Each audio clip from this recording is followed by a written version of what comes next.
이 아침에 저희들이 마가복음 1장을 읽었습니다. 마가복음은 16장으로 되어 있고 복음서 중에서 가장 먼저 쓰여진 바로 책이 마가복음입니다. 우리가 잘 아는 그 마가에 의해서 쓰여졌습니다. 우리가 마가의 다락방한 그 마가에 의해서 쓰여진 책이죠. 마가복음은 특징이 있습니다. 마가복음은 이 진행 속도가 엄청나게 빠릅니다. 그리고 1장에서 곧장 예수 그리스도의 사역이 시작이 되는데 그 사역이 시작되기까지의 일들을 아주 함축적으로 그리고 빠른 속도로 이렇게 묘사해 주면서 예수님을 중심으로 이 말씀이 기록되고 있음을 보게 됩니다.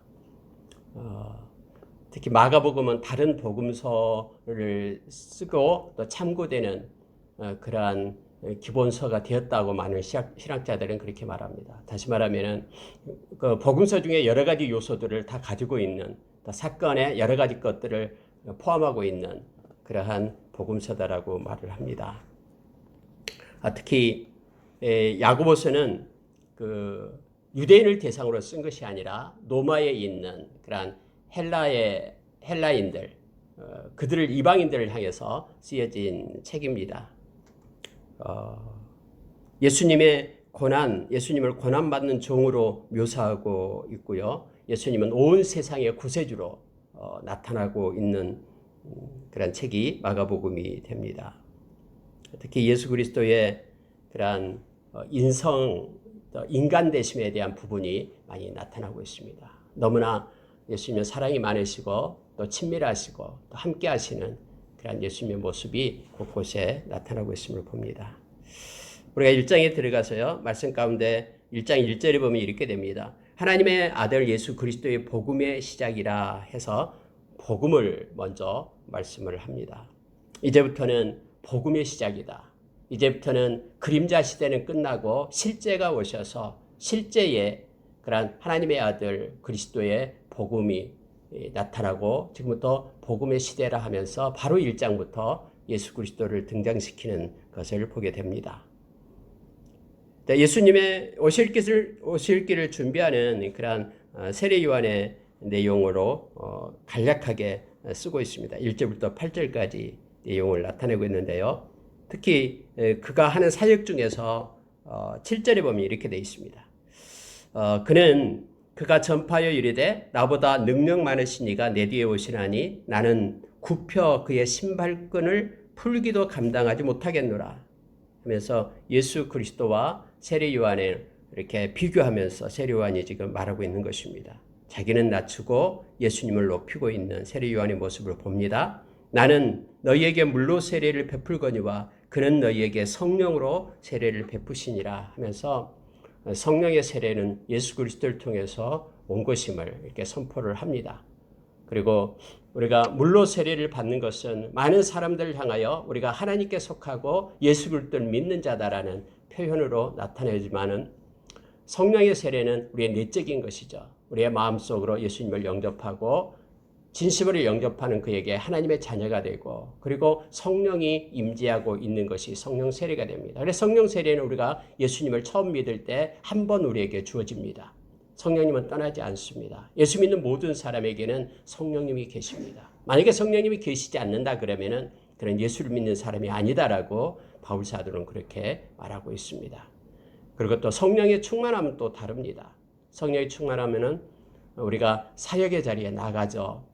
그래서 성령에 충만할 때 우리가 예수의 증인이 되고 그리스도의 향기와 편지가 됩니다. 또 성령 충만함을 받으라라고 우리에게 성경은 요청을 하죠. 그래서 제자들은 우리가 사도행전에 보면은 모여서 기도할 때 그들이 성령 충만해져서 하나님의 말씀을 증거하고 예수는 그리스도라고 외쳤음을 우리는 너무나 잘 압니다. 여기서 이제 예수님을 통해서 우리에게 성령의 세례가 주어진다라고 그렇게 성경은 말하고 있습니다. 예수님도 역시 그렇게 우리에게 말씀하셨죠. 성령을 받으라라고 우리에게 명령을 하셨습니다.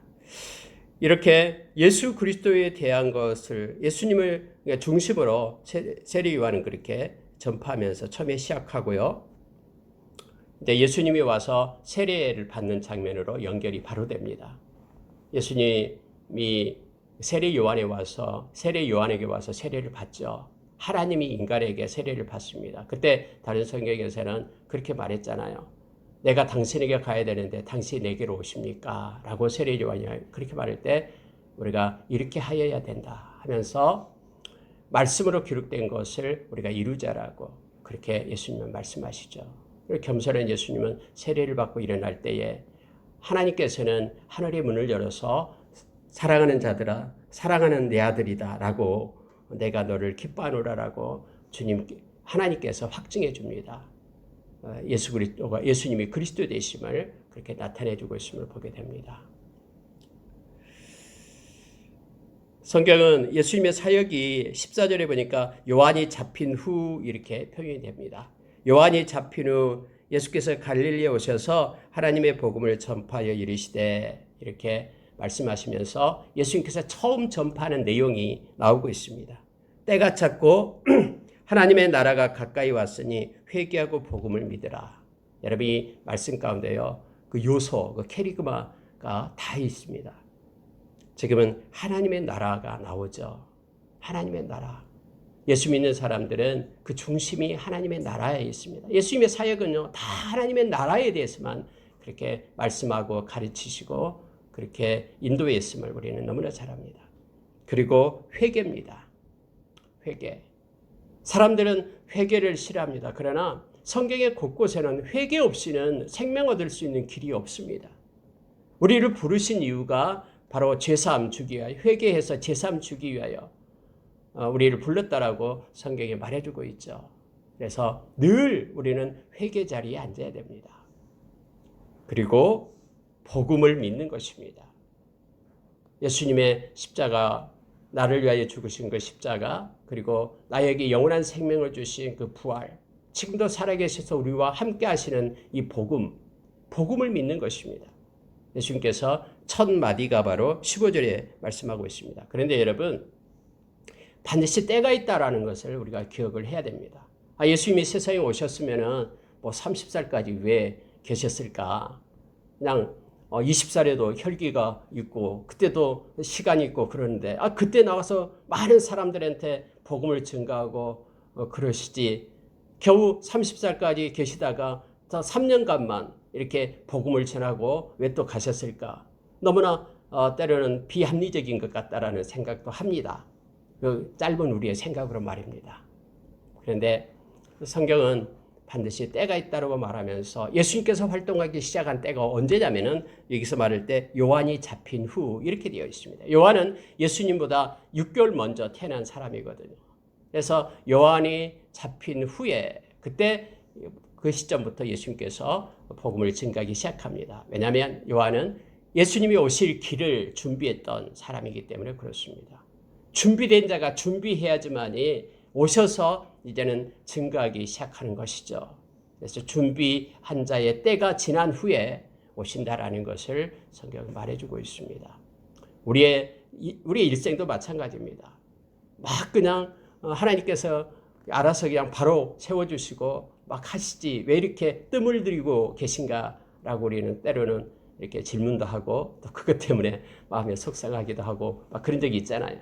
그러나 하나님의 이 카이로스 때는 언제나 정확합니다.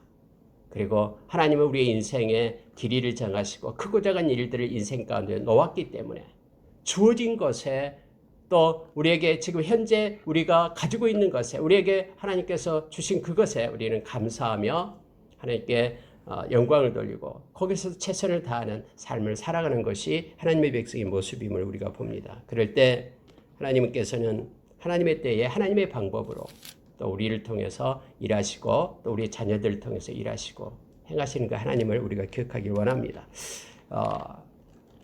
하늘의 보좌를 버리고 우리가 빌립보서 2장 5절 이하에 보면은 이 땅에 오신 분이 예수님이시잖아요. 그러면은 좀 오셨으면은 좀 빨리빨리 뭔가를 좀 행하시고 또 예수님의 사역이 금방 일어날 것 같지만은 이처럼 요한이 잡힌 후 요한의 때가 지난 후에 하나님께서는 그렇게 예수님은 이 땅에서 일을 행하셨음을 우리는 기억하고 그것을 볼 필요가 있습니다. 우리가 전도서 3장에 보면은 때가 있다라고 계속해서 때를 강조합니다. 또 이 세상에 날 때가 있으면 죽을 때가 있고 하면서 계속 때에 대해서 우리에게 말씀해 주고 있죠. 때는 하나님의 때는 정확하다라는 걸 우리가 기억하면서 어떤 순간이든 그 좋으신 하나님을 의지하고 하나님과 동행하고 하나님을 바라보고 소망하는 우리의 삶이 있기를 원합니다. 예수님께서는 하나님의 나라를 외치면서 회개를 말합니다. 그리고 복음을 믿으라라고 외치고 있음을 보게 됩니다. 그리고 나서 여러분 곧장 예수님은요, 자 16절 이하에서는 이제 제자를 부르는 장면이 나옵니다.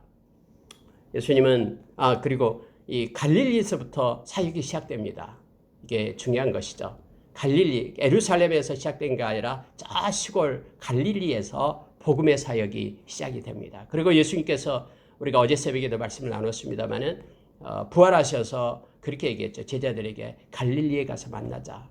예수님이 십자가에 죽으시기 전에도 역시 제자들이 그렇게 말했습니다. 내가 먼저 갈릴리로 가겠다.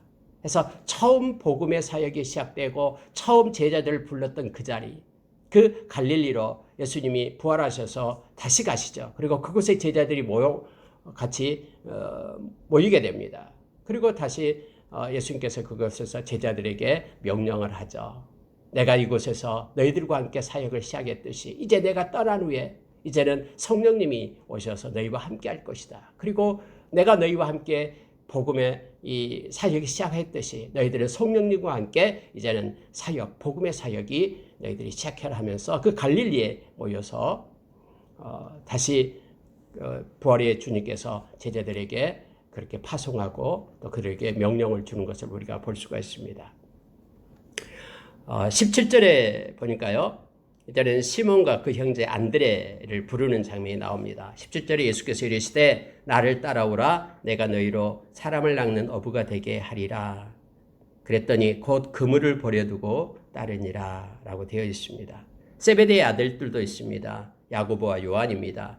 그들도 부릅니다. 그랬더니 20절에서 곧 부르시니 그 아버지 세베대를 품꾼들과 함께 배에 버려두고 예수를 따라가니라 해서 이 마가는 아주 간략하게 이 제자들이 예수님을 따르는 모습을 나타내고 있는데 예수님을 따르는 데 있어서는 그 어떤 것보다도 우선이 되어야 된다라는 것을 말해주고 있습니다. 심지어 세베대의 아들은 품꾼들과 함께 일하고 있었는데 버려뒀다라고 얘기하죠. 특히 아버지도 버려두고 배도 버려두고 예수를 따라가니라라고 되어 있습니다. 우리가 예수님의 제자가 되는데 하나님의 백성이요. 그 어떤 것도 우선될 수가 없습니다. 그렇다면 우리 예수님을 따라갈 수가 없죠. 그 우선되는 것들을 쫓을 수밖에 없습니다. 중간에 가다 그 우선된 것이 나타나면 예수 따르는 것을 멈추고 그것을 따라갔겠죠. 여기서 말할 때 예수님을 따른다라는 것은 어떤 일이나 또 어떤 그런 형태의 모양이 아니라 우리의 마음의 중심이 끝까지 예수의 제자로 믿음으로 서 있어야 된다라는 것을 나타내 줍니다. 우리가 아모스서 3장 3절의 말씀을 다시 생각합니다. 두 사람이 뜻이 같지 않은데 어떻게 같이 동행할 수 있겠느냐라는 겁니다. 예수님께서도 요한복음에서 그렇게 말했죠. 나를 따르는 자는 나 있는 곳에 그도 있다라고 말합니다. 이 말은요. 예수 그리스도를 따르는 제자들 언제나 예수와 함께하는 자들이다라는 걸 우리에게 말합니다. 우리의 삶 가운데 우리가 적용해 보면 내가 무슨 일을 할 때도 그곳에 우리가 예수 그리스도가 계셔야 됩니다. 그리고 우리가 어떤 그 계획을 하든 또 무슨 직업이든 어떤 곳이든 우리가 예수님과 동행하는 삶을 사는 것이 바로 제자들의 삶이다라는 걸 깨닫게 합니다. 만약에 예수를 따라가는 것을 방해하고 또 따라가지 못하게 한다 그러면 그것을 버려두고 또 방해되는 것을 뚫고 예수님을 따라갈 것을 지금 말씀은 마가는 이 말씀을 통해서 우리에게 요청해 주고 있습니다. 끝까지 주님과 동행하는 삶을 사는 것, 그것이 예수 그리스도의 제자다라는 걸 우리가 기억하길 원합니다. 우리가 어제 마태복음 28장 19절 이하에서 예수님께서 너희는 가서 모든 민족에게 제자를 삼으라 라고 얘기할 때에 우리가 먼저 제자가 되어야 되는데 제자를 삼는 것이 그거다 있죠. 아버지와 아들과 성령의 이름으로 세례를 주는 것이 됐습니다. 이것은 연합이고 동행을 얘기합니다. 따라가는 것을 얘기하죠. 그래서 예수님과 함께하는 사람, 성령님과 함께하고 아버지의 영광을 위하여 살아가는 자들로 우리가 먼저 서는 것이 제자고, 또한 그렇게 하는 것이 제자를 삼는 일이다라고 우리에게 가르쳐 줬습니다. 뿐만 아니라 예수님께서 그 말씀하신 것을 우리가 순종하는 것, 이것을 가르치고 순종하게끔 가르치는 것이 제자 삼는 거라고 우리에게 말씀해 줬죠. 말씀을 붙잡고 주님과 동행하는 삶을 사는 것이 곧 제자고, 또 이렇게 할 때 이것을 방해하는 것을 뚫고 우리가 끝까지 주님을 따르는 자로 서게 됨을 알게 합니다. 우리가 요한계시록 7장과 14장에 보면은 어린 양을 따라가는 거룩한 무리들이 나옵니다. 어린 양이 어디로 인도하든지 그 거룩한 무리들은 어린 양을 따라가는 자다라고 얘기합니다. 그러면 어린 양 우리를 생명수 샘으로 인도하신다라고 말씀해주고 있죠. 아무든지 나를 따라오려거든 자기를 부인하고 자기 십자가를 지고 날마다 나를 따를 것이니라라고 우리가 누가복음 9장 23절에서 우리에게 말씀해주고 있죠. 그러니까 자기를 부인한다라는 것이 바로 여기에 나와 있는 곧 그물을 버려두고 또 품꾼과 함께 배에 버려두고 예수를 따르니라, 이 내용과 부합된다라는 것을 우리가 기억하기를 원합니다.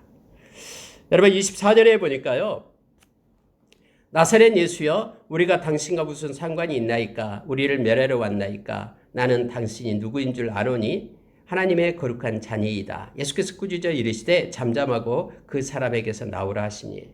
여러분 여기서 귀신을 쫓아내는 장면이 이제 처음 나오는데요. 주님께서 사역을 하는데 이렇게 방해하는 세력이 있다라는 걸 말합니다.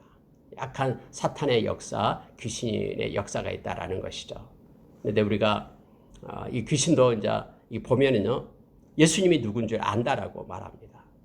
그래서 여러분 지식적으로 아는 것을 가지고 우리가 구원에 이른다라는 게 아니다라는 걸 알게 됩니다. 여기서 안다라는 것은 이제 예수 그리스도를 두려운 존재로 이제 지식적으로 알죠. 그러나 귀신이 예수님을 믿고 예수님을 찬양하고 예수님께 영광 돌리고 그런 의미의 안다라는 것이 아니죠. 우리가 요한복음 17장 3절에서 영생을 얘기할 때에 영생이 바로 아버지와 그의 아들 예수 그리스도를 아는 것이 영생이 될 때, 일때 안다라는 것은 체험한다, 함께한다, 이런 뜻입니다. 그래서 연합한다라는 의미로 이제 쓰여져 있지만은 여기서 귀신이 안다라고 얘기할 때는 이제 그 존재를 아는 것을 얘기합니다. 오늘날도 여러분 신학자 중에도 그렇습니다. 예수 그리스도에 대해서 연구하고 뭔가 나타나는 것을 그렇게 기록하고 또 가르치기도 합니다. 그럼에도 불구하고 그가 정말로 예수 그리스도를 믿고 마음속에 구주로 영접하고 그렇지 않은 사람들도 역시 가르치고 있다는 것을 알게 합니다. 귀신들도 예수님을 알고 떠든다라고 이 야고보 선생님은 야고보서에서 우리에게 말해주고 있어요. 그래서 믿음이라는 것은 그것이 그렇게 아는 걸로 끝나는 것이 아니라 행함으로 우리가 보여야 되는데 그것이 곧 참된 믿음이다라고, 살아있는 믿음이다라고 우리에게 가르쳐주죠. 행함이다라는 것은 우리의 마음으로 믿고 그래서 의에 이르고 입으로 시인하는, 우리의 중심과 우리의 삶이 예수 그리스도를 믿고 따르는 자로 우리가 세워져야 됨을 성경은 가르쳐주고 있습니다. 이 귀신의 역사가 있습니다. 그리고 불의를 행하는 자들, 예수님을 믿지 않는 자들의 모든 영혼들은 이 세상의 영, 악한 자가 끌고 간다라고 에베소서 2장 2절 이하에서 우리에게 가르쳐줍니다. 우리가 진심으로 예수 그리스도를 영접해서 우리 가운데 성령이 있으면 성령님은 세상에 있는 영, 이 귀신의 영보다 훨씬 더 강하고 크시다라고 요한일서 4장 4절에서 우리에게 말씀해주고 있죠. 그래서 여러분 이 세상의 영, 그것들이 아무리 강한다 할지라도 예수 믿는 사람 저와 여러분은 성령님으로 인하여 넉넉히 승리하고 또 우리가 하나님께 속한 자이기 때문에 이길 수 있다는 것을 이 1장부터 예수님의 사역을 통해서 우리가 알게 됩니다. 예수님께서는 35절에 보니까요, 새벽 아직도 밝기 전에 예수께서 일어나 나가 한적한 곳으로 가서 거기서 기도하시더니 라고 말씀하시면서 이 마가는 우리에게 가르쳐 줍니다. 예수 믿는 사람들, 예수의 제자들은 예수님이 그랬듯이 기도하라라고 우리에게 말씀해 주고 있죠. 특히 예수님은 새벽 미명에 나갔다라고 말합니다. 새벽에 나와서 모든 것을 시작하는 그런 하루 첫날 첫 시간을 하나님께 드렸음을 성경은 말해줍니다. 그래서 새벽 예배가 중요합니다. 특히 대한민국에만 있던 이 새벽 예배, 근데 오늘날 코로나19로 인하여 많은 이들이 새벽 예배를 드리지 않는데요. 엊그저께 그제군요. 다른 목사님, 옛날에 같이 사역했던 그런 목사님을 만났는데 목사님들도 이제 새벽 예배를 한다는데요.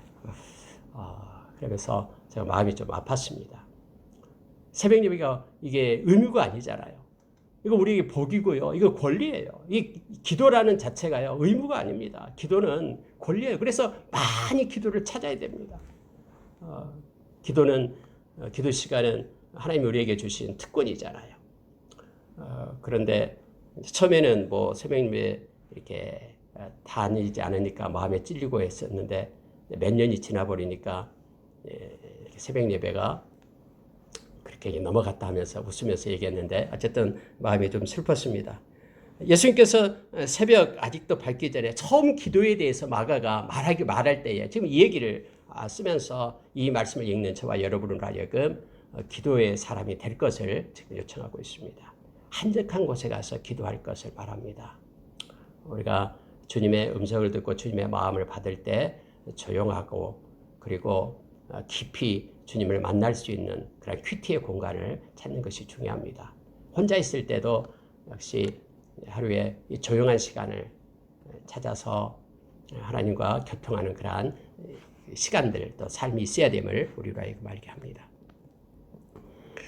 기도 우리가 할 때에 우리 하나님께서 영광 받으신다라고 예수 안에서 우리가 기도할 때에 우리가 요한복음 14장 14절에서 그렇게 말해요. 내 이름으로 무엇이든지 내게 구하면 내가 행하리라 라고 말할 때에 그리고 13절에서는 아버지께서 영광을 받으신다라고 말씀하고 있죠. 이때 내 이름으로 이렇게 해석됐지만은 원어를 보면은 이게 엔터로 시작되죠. 엔터, N이라는 것은 인이라는 뜻이에요. 그러니까 우리가 예수의 이름 안에서 이름이라는 것은 인격을 얘기해 오노마티 이렇게 되는데 엔토 오노마티 인격을 얘기하는데 전인격 예수 그리스도 안에 우리가 있어서 예수 그리스도 안에서 우리가 하나님 아버지 앞에 이렇게 기도할 때 하나님의 영광을 받으시고 또 예수님께서 가장 좋은 것으로 응답해 주심을 성경 우리에게 말씀해 주고 있습니다. 자, 여러분 37절 보십시오.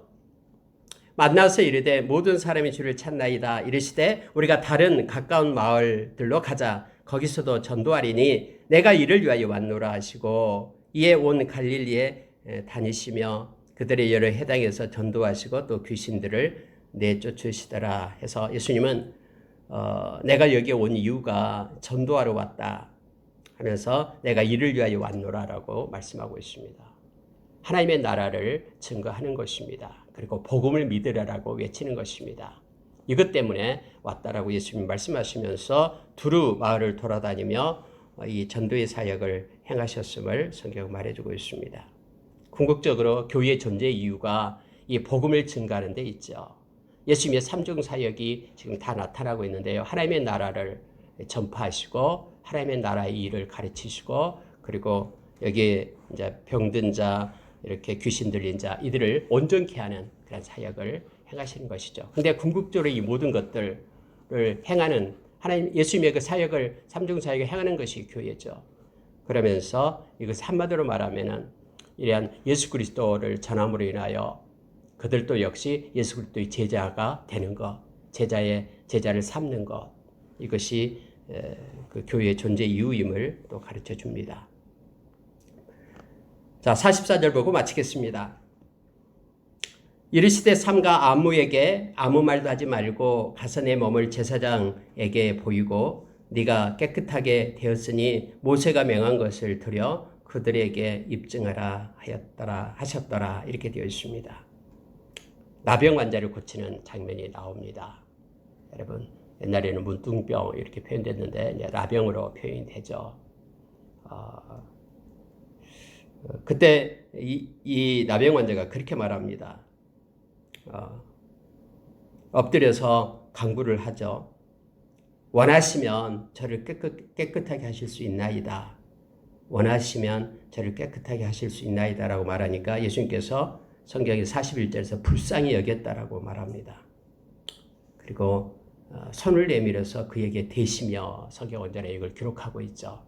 이 고름주머니에다 그 냄새라고 나병 환자가 원래는 구약에서 가까이 갈 수가 없죠. 그래서 사람이 가까이 가면 부정하다라고 외쳐야 됩니다. 그렇지 않으면 돌 맞아서 죽죠. 그래서 예수님께서는 당신의 손을 그 환부에다가 대셨다라고 말합니다. 불쌍히 여기시고 대시면서 내가 원하노니 깨끗함을 받으라 하면서 고쳐주십니다. 그러한 친밀하신 예수님의 모습을 이 인성을 가지신 예수님의 모습을 마가는 이렇게 기록을 하면서요. 그러면서 말합니다. 사람들에게 말하지 말아라. 그러면서 제사장들에게 보이고 또 예물을 드리고 모세가 명한 것을 드려서 그들에게 입증해서 많은 사람들로부터 너가 나았다라는 것을 그런 걸 받고 또 당당하게 그렇게 행하라 라고 예수님께서 가르쳐 줍니다. 우리가 예수님은 기존에 처음에 시작할 때에 그 그리스도의 복음의 시작이라 이렇게 시작됐는데 이제는 율법적인 것은 다 없애버리고 잘라내버리고 이제는 새로운 그런 시대, 새로운 것으로 행하라라고 말하면서 그렇게 이 나병 환자를 그렇게 말하지 않습니다. 예수님은 율법의 완성입니다. 율법에서 명하고 있는 것을 갖다 말하면서 그렇게 행하라라고 얘기하죠. 어떤 사회의 어떤 체제를 갖다 뒤엎고 전복시키고 뭔가 성취하고 그런 예수님이셨다면 처음부터 이렇게 말씀하지 않겠죠. 이제는 그러한 시대는 끝나고 새로운 시대가 열었다 하면서 다시 새롭게 하겠죠. 그런데 그렇지 않고 예수님은 구약과 연결되어 있네요. 구약에서 그 주님이 바로 우리 주님이셨잖아요. 구약의 하나님이 바로 동일한 하나님이셨음을 나타내면서 여기서 그에게 제사장에게 보이고 깨끗하게 하라 하면서 사회 전복을 위하여 오신 분이 아니라 실제 그 하나님의 나라는 이 세상에 있는 나라가 아니다라는 것을 알게 하시면서 많은 사람에게 이렇게 말하고 있음을 보게 됩니다. 물론 예수님의 사역도 동일합니다. 예수님이 막 다시 나라를 세우고 정치적인 메시아로 올 것을 그렇게 제자들은 원했으나 그렇지 않았음을 우리는 너무나 잘 압니다. 말씀을 마치겠습니다. 오늘 1장에서는 예수님께서 등장하시고 또 예수님이 이 땅에 오신 목적들을 분명하게 말하고 있고 제자가 무엇인지 또 제자가 어떤 삶을 살아야 되는지를 우리에게 가르쳐 줍니다. 오늘 또 주님께서 함께 하시며 또 동행하면서 예수님의 향기와 편지가 되는 하루가 되기를 원합니다. 기도하겠습니다.